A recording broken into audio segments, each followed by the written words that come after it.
Well, hello again. The last couple days in Arkansas have been wonderful. Temperatures in the 80s. Unheard of in August. Anyway, it gave me a chance to mow my hay. Holy mackerel, it was really big, tall, because of the rains we've gotten. Well, I'll tell you what, let's see, get out in the garage and let's see what I can do to bore you folks once again. Well, this is going to be the last hoorah for this center section. I'm going to go ahead and finish this up. I know you're about sick and tired of looking at it, so am I. And then I'll finish up the two ends later on, as time goes by. I won't be filming it except for the end result. So I'm giving it a final wipe down. As you can see, there's very dark areas here, there, and everywhere after I applied that Loctite rust reformer there. But it didn't change to a black color like it should.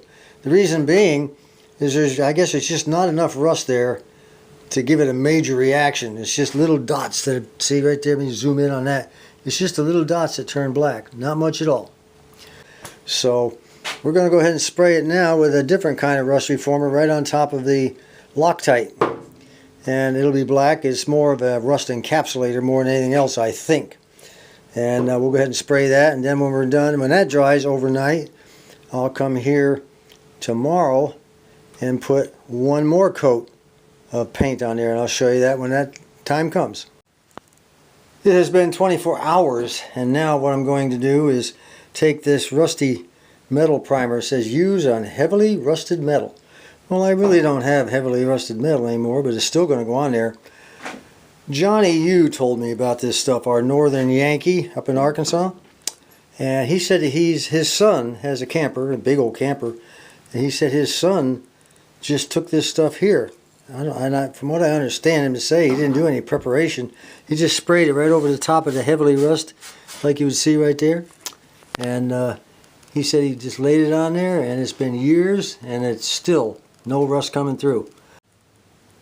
Meanwhile, let's get back to our little bumper guards here. I have new rubber insulators that goes on them. I got these from Bird Nest again. And I'm going to put them on each one. This here, you'll see at the top, it only goes around the bolt, like so. The bolt doesn't really go through it. It just goes around it like that, which is good. And this little tip right here is going to be the biggest problem. I've got to get it through that hole. And I don't think the hole's big enough. Alright, she's greased up, got her slathered on there, put a little bit on in there. In college, I was a psychology major, and my minor was history, but psychology was my major. And as I was doing this, I was thinking, I wonder what old Freud would have to say about this. Alright, all you do is run the flat part through the slot in the spacer, or the bushing, or whatever you want to call it. I'm sure if I looked in the book it would tell me what it is. I'm going to try to get it on up there. As expected, this is not going well. That large rubber nipple there will not fit through that small hole. Simple as that. However, I do have a plan B. What I have here is a little tiny pair of scissors. These are for cutting toenails and things of that nature. I bought at Walmart a while back, and I'm just going to snip around the edge. See how wide that edge is right there? I don't want to take it all off, but I want to take apart the wide and to cut off the widest part at the bottom. Maybe it'll slip in. It'll be a trial and error type of thing. Alright, it's a little bit smaller. I took some of it off, not a lot. You still got to have that ledge there to hold it on, for the metal to go underneath there. Not that it would make any difference. It's going to be clamped tight on the bumper anyway. Well, this is getting to be a real chore, so it still wouldn't go in, so I nipped a little bit more off all the way around, and the roughness of the rust down in this area here, the pittedness and all that, the rust is gone, but there's still a lot of pittedness. It's real pitted, and it was catching on this rubber. So I went ahead and put the silicone grease on the outside of the rubber too. Well, ladies and germs, we are getting nowhere. Nowhere. I'm sure the hole is small enough for this to go through. The problem is these sides are too fat. They just won't go down in here.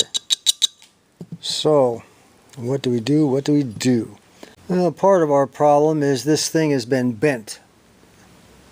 This rod right here, just this brace that holds it onto the car, it's bent. If you'll notice, the space on the right hand side is wider than the one on the left. I managed to take my rotary tool with my sanding drum and grind down the left hand side and the right hand side of this area that fits up under here on the rubber. It's pretty thick rubber, so I didn't have to worry about going through it, but I shaved it down a little at a time until I could get it to where it fits fairly good. Once I get the bolt in there and start drawing it down, it'll fit pretty good. The problem is this this chrome piece comes across, it goes up, down, up, and down. You know, it's not a straight edge there when they cut it. I don't understand that at all. And then this one here, again, up, down, up, and pretty much to a curve. Comes across to a curve like that. So, and this rubber piece is nice and straight. So, you know, what do you do? Well, you got to keep grinding away. Easy does it. Easy does it. Looking at it, grind it. Looking at it, grind it. Marking it here, there. Get it as close as you can, like I just did. And that's going to be about the best we can do on that. And all I ever told you was to just do the best you can. Well, that was the best I could do on that. I don't want to keep grinding away. I had plenty of rubber left. I could have ground it down even more, but I'm hoping that once I get these bolts in to draw the bottom in and then draw the top in, I'm kind of hoping it'll draw it close enough so it's not that big a deal. It's not that big a deal the way it is, but sure beats what this thing is. I got to start all over with this one. Look at this baby. Oh my goodness sakes. Let's see how straight it is. Let's see how straight this baby is before I even take it in the house and grind. I'm going to grind it tomorrow. Today I'm going to work on the bumper again. Well, same situation. It goes up.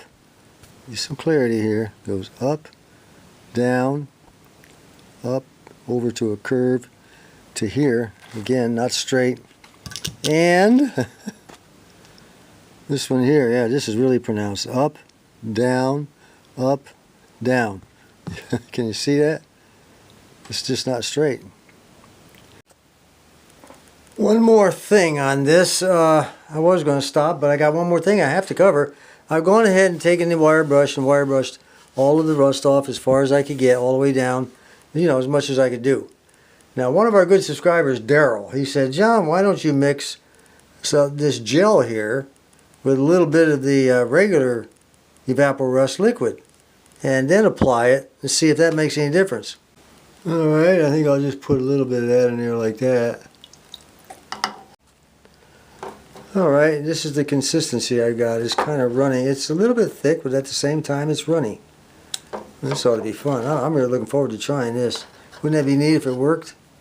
So let's go ahead and get this on here. It still goes on like a really thick peanut butter. Maybe I should add just a little bit more. Let me add just a little bit more and then I'll finish the job.